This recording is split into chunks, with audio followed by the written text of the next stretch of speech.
People look to me and say, it's the end and it's the final day.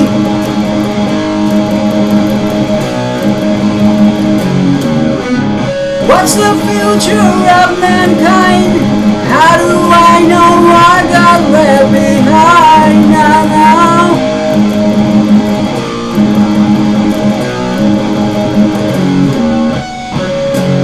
Everyone goes through changes, looking to find the truth.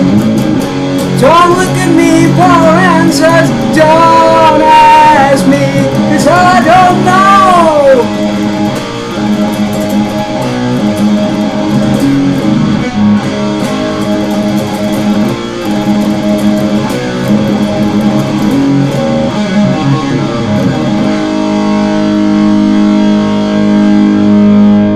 Alright guys, so I'm going to start a new series about Randy Rhoads guitar playing, you know, that kind of style,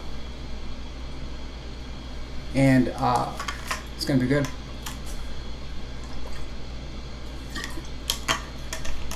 In this one, we're just going to talk about the history, type of guitar.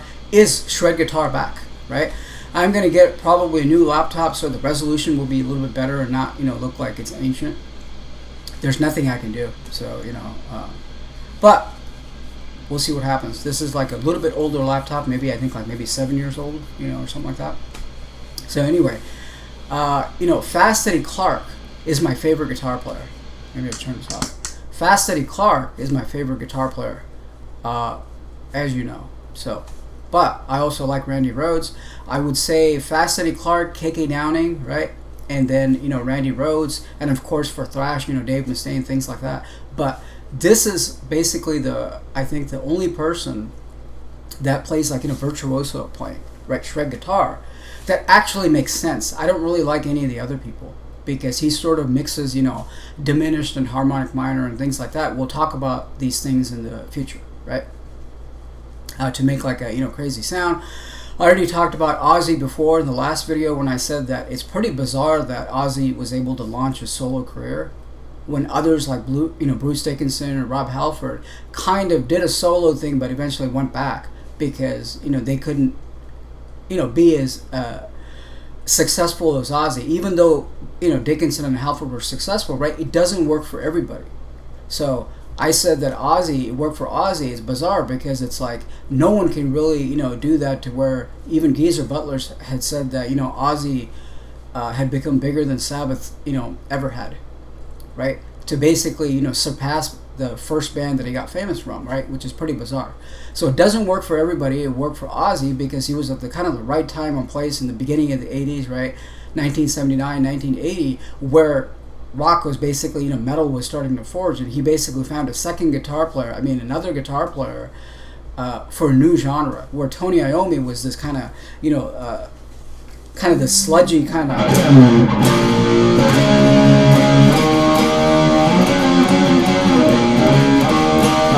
How bad do you have to be to fuck up the Iron Man riff? Sorry. I'm not a guitar player, I'm a singer.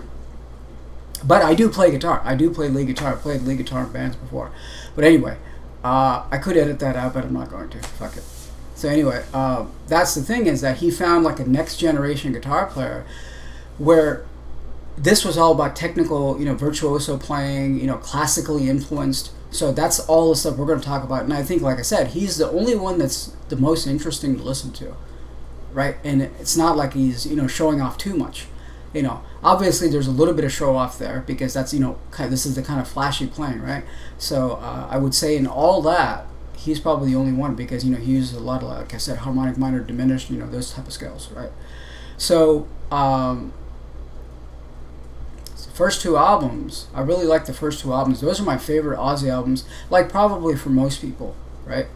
So, you know, Blizzard of Oz and Diary of Madman, I mean, I think it's great. Blizzard of Oz is E-tuning, and Diary of Madman is actually half-step, which I think one song is in, you know, standard tuning, E-tuning, right? So, yeah, I mean, it just gave Ozzy a brand new approach, right, to songwriting. And he had written some, you know, melodies that weren't accepted in Black Sabbath, and they didn't want to do it. And a lot of that stuff, he said eventually, wound up in a Blizzard of Oz. I think it was like Crazy Train, I think, something like that, like, melodies from there. Because with Black Sabbath, according to Ozzy's own words, was basically like, here's a riff, put a vocal over it. And, that's how you're going to get treated. So that's how you're going to get treated if you're a singer. So I used to sing in a Dio cover band, a standalone singer. I play guitar and sang. I've done bass, so I'm kind of a well-rounded musician. Where I started out playing bass, and I played lead guitar in a band.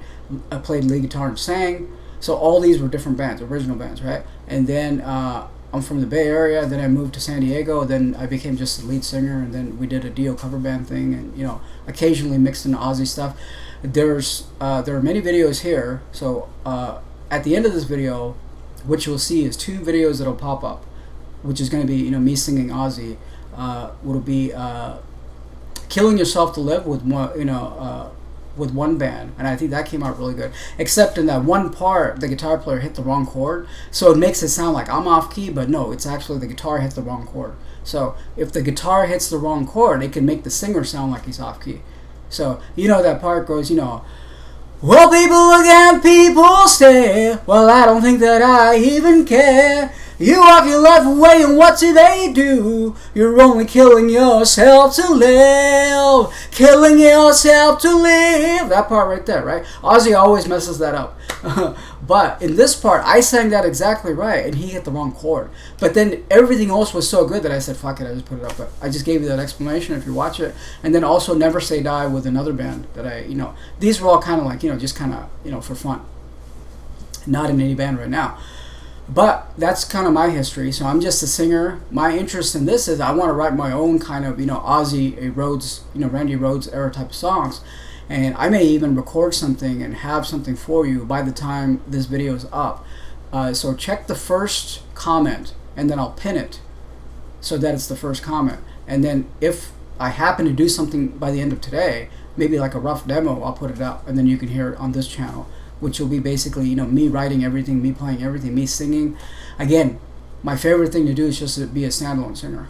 So, not really, I'm never going to play guitar live again, or be in a band, playing guitar again, I think. I don't know. But anyway, those first 2 albums were the best, I think. And then I also like the, Bark at the Moon. So that's kind of cool. But it was a good follow-up, right? But those first 2 albums, like I said, is really good. And, Virtuoso playing, more technical playing, where Sabbath was more like it's a different kind of 70s kind of grungy kind of sound. So that is more like the first grunge album, right? Right? That's where all of them will say Black Sabbath is their influence.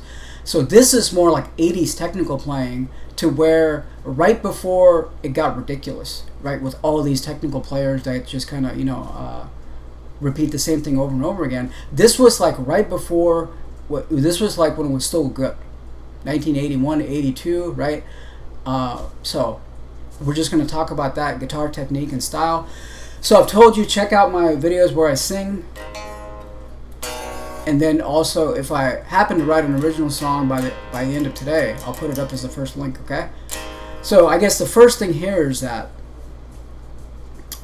this is a very sort of classically influenced playing. So Randy Rhoads, even when he was on tour with Ozzy, whatever town he used to go to, he used to find like a classical music, guitar teacher, and then trying to learn something from him. So this type of playing, right, very important to understand, right? This type of playing is rooted from basically playing, like practicing like 6 or 7 hours a day, at least 4 hours a day. This is what they said about Jimi Hendrix, was that anytime you saw Jimi Hendrix, right, he had a guitar on, right, and he was just kind of playing around, noodling or doing something. So you have to be that motivated, and that's how you get that good, as far as like technique, as far as playability, right? I have no hopes to do that. I could probably play for the next million years and never get there, like an Ingve or something like that, But I'm not interested in those type of players, but more, Randy Rhoads style, because it kind of makes sense more, right?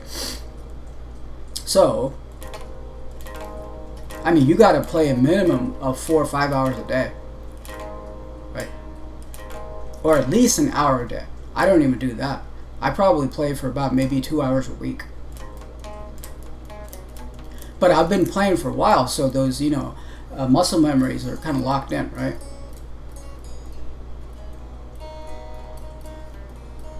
But if you want to get like that, like Randy Rhoads, this is basically you're sitting in a room and playing for like 6 hours, right?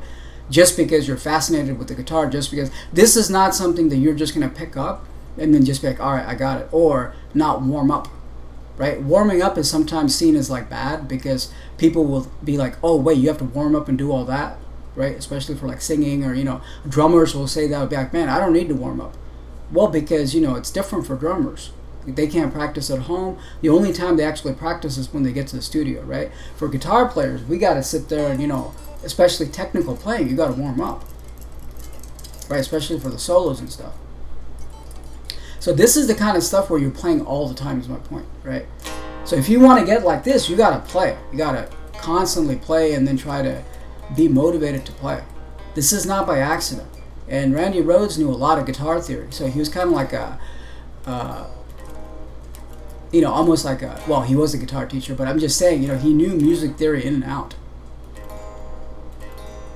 So if you don't like scales, and if you don't like modes, and if you don't like talking about all that, kind of that, theory stuff, where it sounds like it's almost like schooling, right? This is not the type of playing for you, right? Then you'd probably be better off with like blues, and then be like, dude, I just want to go in there and have a good time and just kind of rock it out, right? Blues is great for you. This is the kind of stuff where your intervals, your, at least your, scales, right? A few scales, theory, harmony, a lot of the stuff, you're influenced by classical music and things like that, right? So anyway, I'm going through a DSL-1, and then I'm going through, he goes through a MXR, and the weird thing is, I guess like about a year ago, they actually released a Randy Rhoads pedal. I didn't even know about it. So it's like a polka dot kind of pedal. I didn't know about it. Even if I had, I don't think I would have bought it, because I do have the MXR, the yellow one, Distortion Plus. I don't like polka dot. I'm not a fan of polka dot. Polka dot is so, I wouldn't have bought it just for that. It's so glammy, right? I don't like any of the Sunset Strip bands. This is probably the only guitar player that I like from that Sunset Strip. I hate all those bands. I don't like Guns N' Roses. As songwriters, they're great. As people, they might be great. I just don't like what they do. The bandana and all that kind of stuff, right? I don't like any of those bands. Motley Crue. I'll never talk about Guns N' Roses, Motley Crue, any of those bands here. All those Sunset Strip bands, right? That basically, that's what kind of, right, killed rock and roll, I think. And also grunge, right? Because it gave an opportunity for the grunge guys to be like, okay, enough. But the cool people never listen to that music, right? If you're watching this video, you're probably one of the, people like me, to where it's like, right? We were never attracted to that,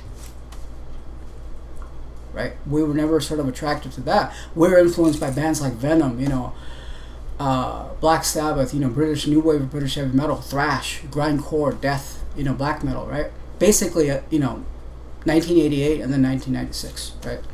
So, but this is the only exception, because this doesn't sound glammy, right? It doesn't sound, where like Quiet Riot kind of sounds glammy, right? So, he was able to sort of branch out and kind of combine, different things to make it more ominous for Ozzy.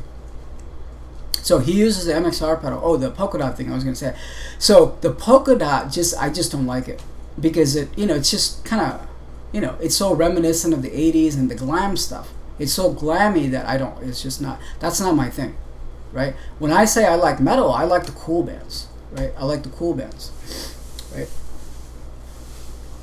Not the Def Leppards, not the Motley Crues, and I have nothing against those bands. Like I said, those guys are probably, good people. It's just the music, it's just not. I don't even like Van Halen. I don't understand Van Halen. As a singer, I think David Lee Roth is, I think he's good, right? He's got the complete persona of it, but I don't understand kind of the songwriting thing of Van Halen, which is kind of what Quiet Riot, right? Kind of, because Van Halen was before Quiet Riot. So they're kind of that type of band, that LA scene band from like 70s. That okay, this new scene that was emerging after Sabbath, after the kind of the British, dark, drudgery kind of sound, right? So yeah. So anyway, that's the thing, is that he used that MXR pedal. They reissued it, and I guess it sold out. There's this whole debacle about how people bought it and then they scalped it on eBay for like $1,000. So that goes to prove that Randy Rhoads has this strong fan base, right? And I'm not trying to be funny or make fun of people, but typically like 70% of them that are on YouTube, right, will be like, guys that are Randy Rhoads' age, right, that grew up, and then they'll like know all this stuff and they'll play like exactly. A lot of clones out there. I played with a lot of musicians, simply because if you go through the Yahoos on Craigslist, and I don't mean that in a bad way, but because they don't want to jam more than one time, and they all have that kind of, I want to be a rock star, right? So if you go through jam sessions with those people, I mean, you go through like 40, 50 people, in a matter of like 2 years. So I've jammed with like hundreds of musicians, simply because of that type of attrition, to where it's like they would just want to jam once and that's it. Then it's a new set of people. In a year, you could easily jam with like maybe 20 people, 20 different people. I mean, so I used to play with. I played one jam with some of the guys here in Fallbrook. I went over there. They wanted me to do Mr. Crowley and what other song was it? Suicide Solution, maybe. And and that's the problem. They wanted me to sing like a bunch of songs, and I'm like, no, man. I just want to do that. I just want to do Sabbath. I just want to do Ozzy, or maybe just the Rhoads era, and that's it. I was brought in as a singer, so I didn't pan out. Usually, most of these things don't pan out after one jam. So anyway, but he could play that Suicide Solution solo exactly. So my point there is that there's a lot of people who mimic the style. Randy Rhoads has a very strong fan base, and then most of the people will, kind of like, they'll just be like, he's legendary. What else can we say, right? I can't imagine what a third album with Randy Rhoads would have sounded like, right? In place of Bark at the Moon, right? If Randy had wrote those riffs, it would be completely different. I can't imagine what that would have sounded like. That would have been sick, right? So that's the speculation, is what else would he have done? So when he was actually with Ozzy, supposedly he said that I'm done with this. I want to go back to college and, be like learn, get a degree in like music, learn classical music. And then supposedly, I don't know if this is true, but like, if it's not true, don't crucify me, correct me in the comments. But supposedly Ozzy punched him out. Because he's like, dude, I brought you and I made you, you know what I mean? And I gave you this big shot. And then after 2 albums, what do you want to do? You want to go back to school? You want to go back to college? Right? Most of those people would die for a chance to, play with Ozzy. You've already made it. You've already made it big. But that wasn't enough for him. That he wanted to kind of go back and learn more, get like a degree in, music, from college. Go back to like, college or, so the musical aspirations here are great. So the reason I'm telling you all this is because that's the type of player you have to adopt, that kind of mindset where you're sort of always kind of noodling around the guitar, right? Right? You're always kind of noodling around in the guitar. You're trying to reinvent yourself. You're very musical. You're very sort of, classically oriented. You think that there's always something else to learn, right? Why else would he be taking lessons on tour with Ozzy? And he's still, hitting up local guitar teachers going, hey, what can I learn? So it's that kind of hunger and thirst. So that's why we don't see that type of talent anymore, because no one's like that anymore. Different time in the early 80s, no internet, right? So we don't see that kind of stuff anymore, because today we want instant gratification. We want just, I want it and I want it now.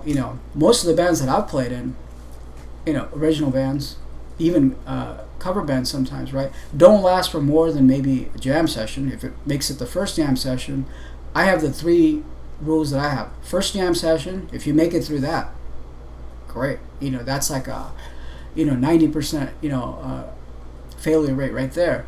Then if it's actually like, okay, let's all play together, it'll usually fall apart after like a week and a half or 2, like that Led Zeppelin band that fell apart, right? Because people commit for various reasons, whatever it is, right? People commit. This is why I don't like playing with people from like San Diego, because it's an hour away, and they'll come up here, and originally there's that, you know, initial enthusiasm. They'll be like, yeah, dude, let's do it. And then by about the third jam, they'll be like, this is costing me a lot of gas, and it's traffic. It's just not worth it for me, right? And, you know, as you get to know each other more, maybe they don't like what, you know, the way you do it. Maybe they don't like, you know, whatever it is. Usually it's always down to the singer. So if I'm the singer, right? So it's usually always, you know, the singers have to take the blunt of it. If a band doesn't get signed, it's usually because of the singer. Absolutely, absolutely. So anyway, you know, you play with all these different people, but, you know, you learn something from them, I guess. I don't know. You know, you become a well-rounded musician. But like I said, moving on to guitar sound. Because what did we talk about? We talked about the legacy. We talked about how a lot of people, you know, kind of copy Randy Rhoads' style. We talked about the pedal. We talked about, you know, different things. I guess now we can talk about like, yeah, guitar sound. So basically Marshall, right? Marshall Plexi, I think, and then maybe JCM 800. You know, this monster sound. So MXR pedal, I'm not using that. I'm actually using the Joyo Hot Plexi, which is the JCM 800 emulation. So that's what I'm using here. Tuned to half step. So anyway,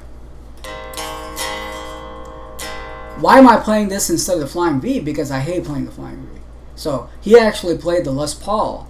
So here's the deal. I actually wanted to get a Les Paul. I almost pulled the trigger on it. But the problem is that the Epiphone Les Paul cheaper end, right? It's basically the exact same guitar. This guitar. It's got the same headstock. It's got the same pickups. The only thing is this part right here is shaped differently. It's the exact same guitar from what I can tell. It's the same pickups, same switch selector, same, everything looks exactly the same. And then even this part might be the same. The only thing is these little horns are, you know, and I don't know if I want to get it. And this is like super light, and Les Pauls are heavy, so I don't want to do it. I don't want a heavy guitar. I don't want to pay $500, and then it's like it's not playable. To me, playability is about weight. So basically, he played that guitar, but my point is this guitar is just like that guitar.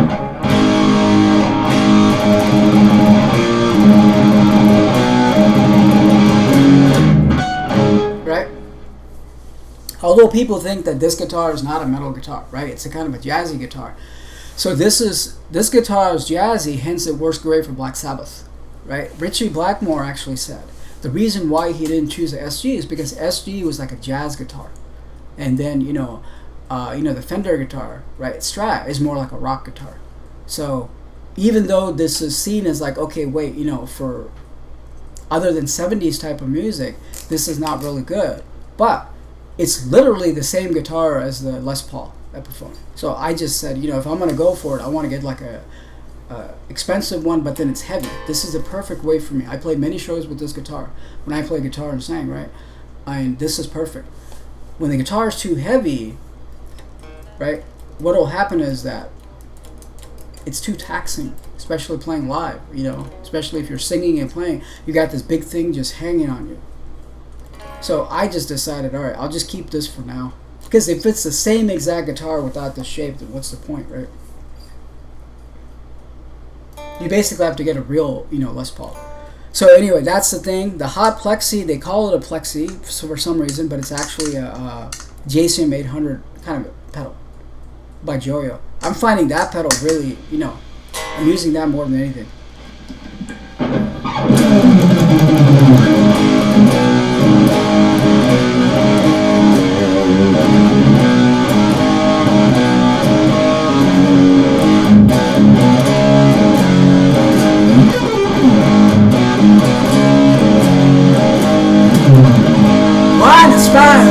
His case break out.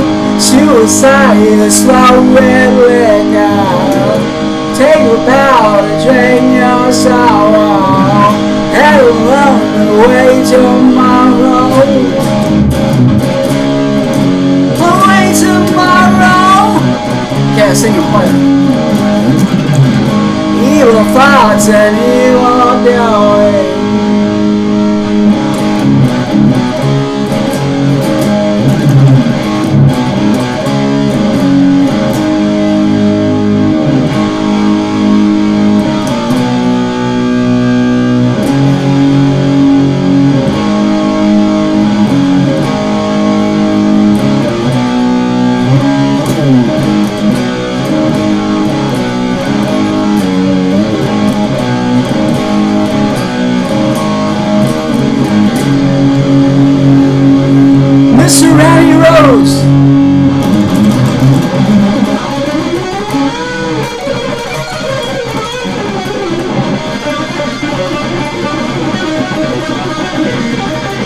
sounds a little bit like Eruption, right? Although I'm not a Van Halen fan.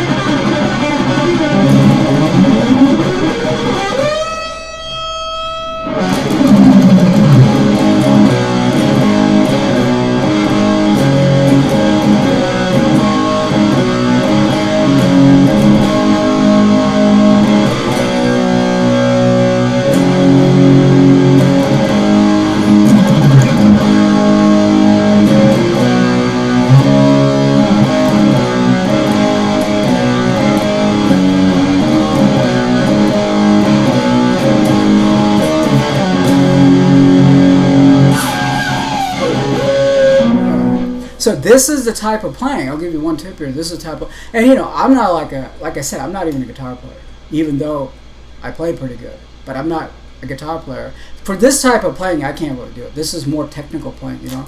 So when I make these videos, I'm actually learning with you, and then you get to benefit from my insights. Because I want to make my own, you know, Ozzy Rhoads music. Because I'm a songwriter, so. And I just thought people would be interested in this. So one thing that you see right off the bat is the difference between 70s music and 80s music, right? It's that, and if I say anything that sounds bad, right, I mean it in a good way, okay? So this is that sort of thing to where it's a flashy playing, right? So Tony Iommi would never do that. Tony Iommi would just stick to the riff, right? Tony Iommi would just be like,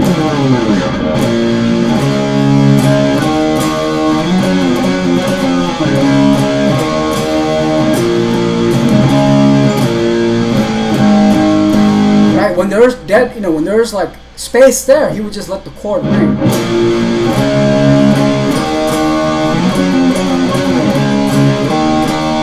Right? When there's a lot of space there, he would just let it ring.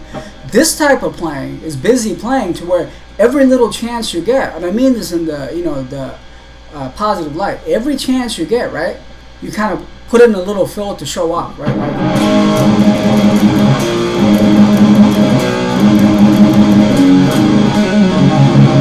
Right? So that's hot doggery, right? This is basically maximum hot doggery. So so you've got to be comfortable with playing like that and kind of showing off, right? That's what this is about. This is about, showing off. Like I said, Randy Rhoads does it in a good way, where everybody else that plays this kind of, virtuoso playing, technical overplaying, they tend to overplay. So hence I'm covering this, Randy Rhoads. But it's that sort of thing where if Tony Iommi were to have written that riff, right, he would not have put that thing at the end. He would have just been like this.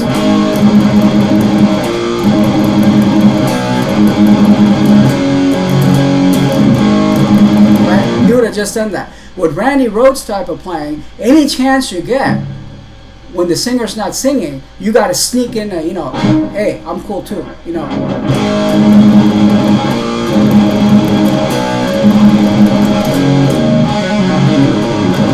Right? Or like, Suicide Solution, right?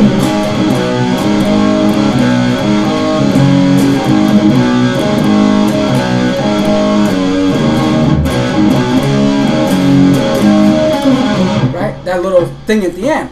Is it needed? Well, for this kind of playing, right, this is kind of like, and like I said, everything I say, I mean in a good way. This kind of overplaying, you have to get, you have to get into that mindset where this is overplaying, this is flashy playing, this is maximum hot doggery, right? So you could have just went like this.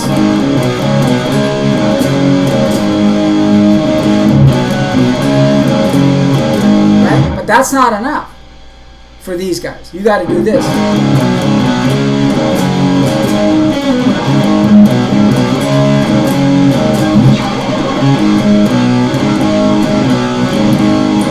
So any chance you get, you got to sneak that in, right? Just as long as you don't overdo it. So Randy Rhoads does it with class. Everything I say about Randy Rhoads is going to be good, right? Randy Rhoads does it with class. So that's probably the first distinction. Is that's probably why, I guess this is a good chance to talk about why he didn't actually like Black Sabbath.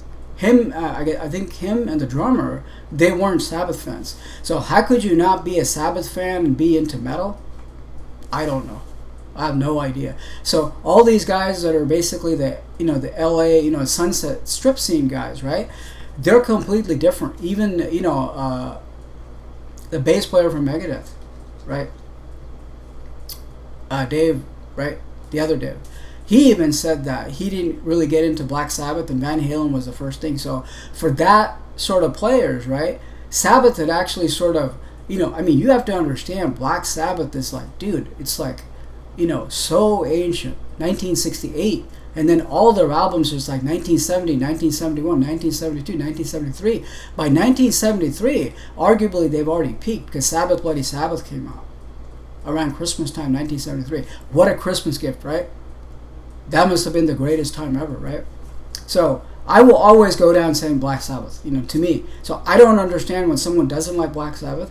But anyway, a lot of these guys, right, the Sunset Strip guys, by that time, Sabbath had already kind of went and gone, even though they were still playing big tours all the way up to, you know, the firing of Ozzy. So it's like this peak, and then they sort of, you know, started going down. I still like all those albums, right? I still like Never Say Die, Over 13, because 13 it sounds, I don't know, just sounds too modern. But anyway, so Randy Rhoads, he actually didn't want to end the set with the Iron Man or, you know, play the Sabbath songs. And Ozzy had actually told him about, you know, Speak of the Devil, right? That album with, you know, Brad Gillis, right?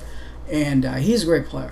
So he was supposed to do that. Randy Rhoads was supposed to do that. And he was like, man, I don't know if I want to play like a whole set of Black Sabbath, because he just, and, you know, you read this in the interviews, well, he just goes, I would rather not talk about it.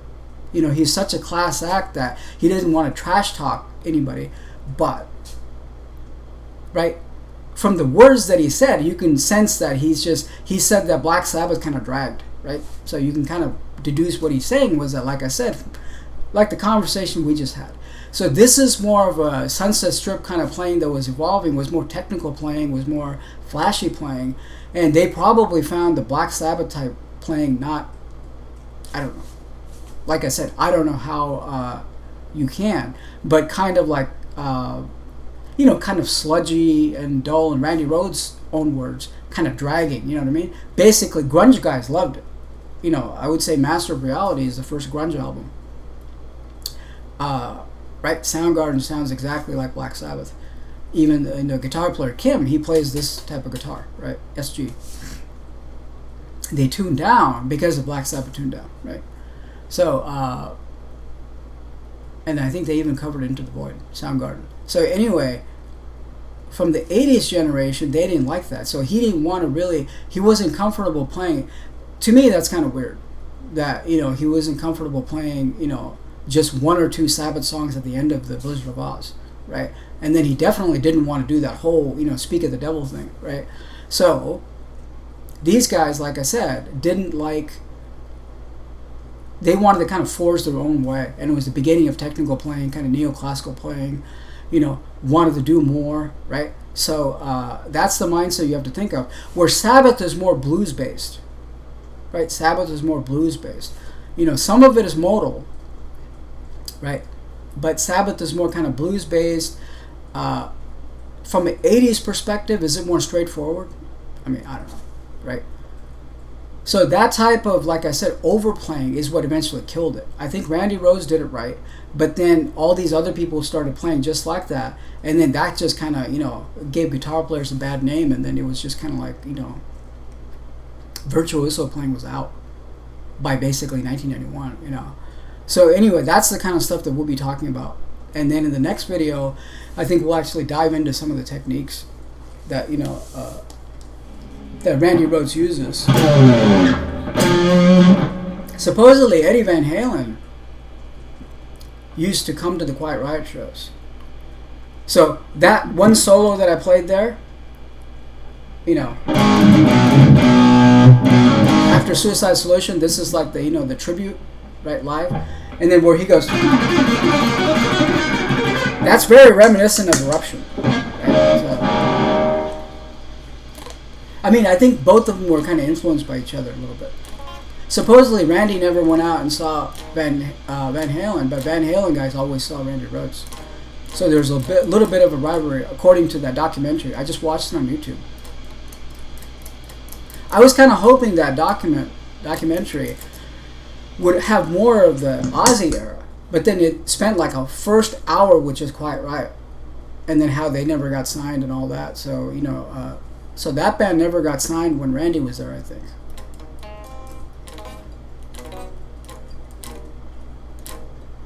Right? Because most people know Randy Rhoads based on the Ozzy stuff. So, but then they just kind of rushed the end of it, and then there was just like half hour with Ozzy, and that was it. They didn't even like play any of the music, like Ozzy music, and show that. Maybe it's contractual, you know. Maybe it's, you know, copyright issues. I don't know. So anyway, starting next video, whenever I get to it, I will basically, you know, do little things, and I don't. Obviously, I'm not, you know, trying to come off as like, oh, I know all about this stuff, right? I'm just picking up little pieces that are kind of interesting, and I'm going to share them with you. By no means, you know, can I play like Randy Rhoads or, you know, anything like that, but I think I can write riffs like that. Okay.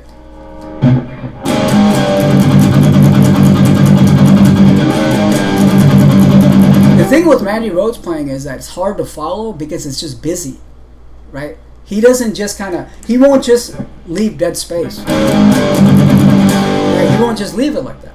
This should be the riff, right?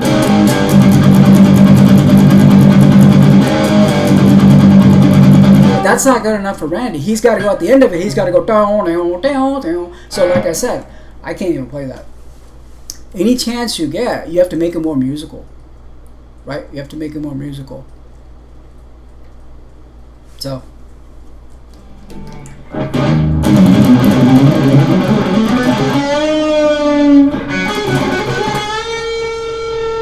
What's wrong? Oh, just turning the pedal.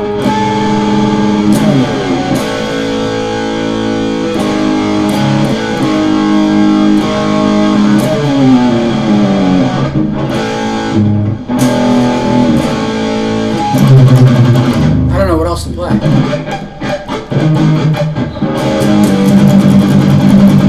I was supposed to sing this song and that jam never happened.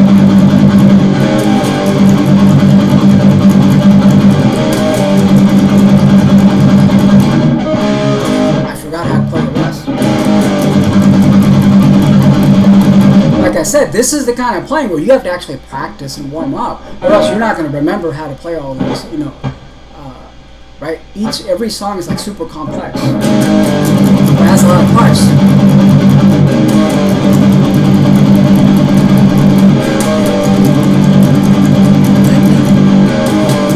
I haven't played this in a long time. Over the mountain. See, I can't sing and play it. Over the mountain, take me across the sky.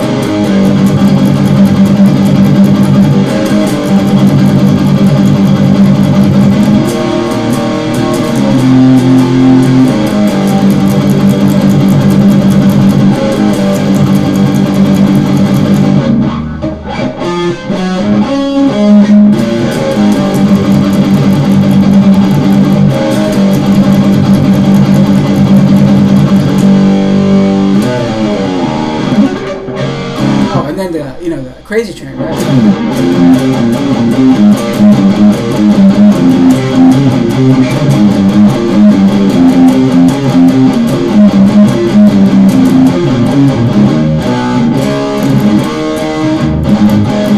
And even these weird chords, right? I don't even think I'm playing it right now.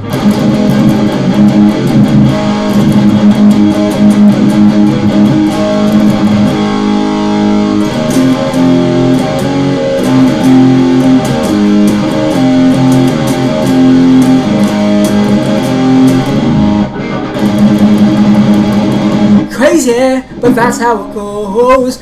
Millions of people, millions of souls, mental wounds that heal, telling me to steal. I'm going enough the rounds of the crazy train. I'm going enough the rounds of the crazy train.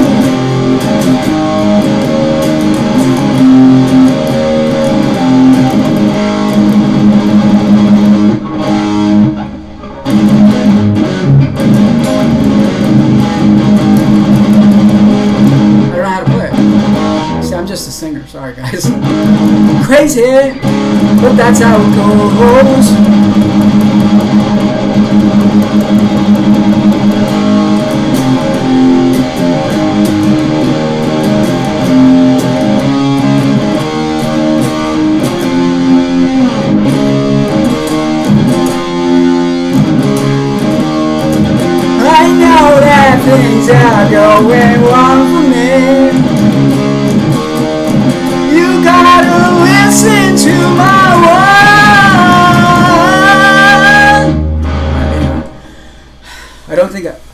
I ever sung that song with a band? I don't know.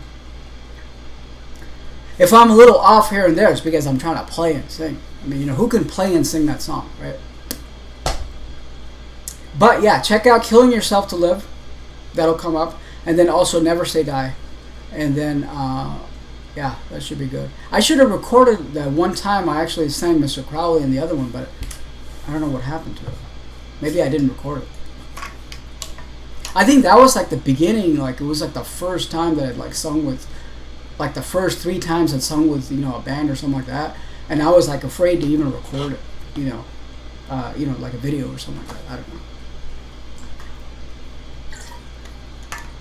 Or maybe I ran out of space.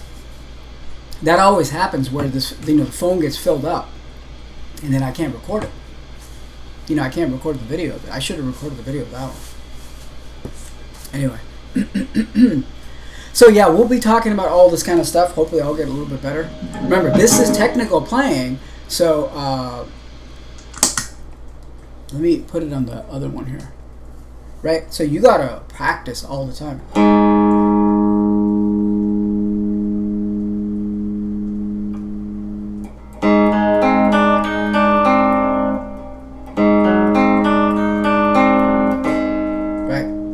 Of Madman. So you hear a lot of diminish, right?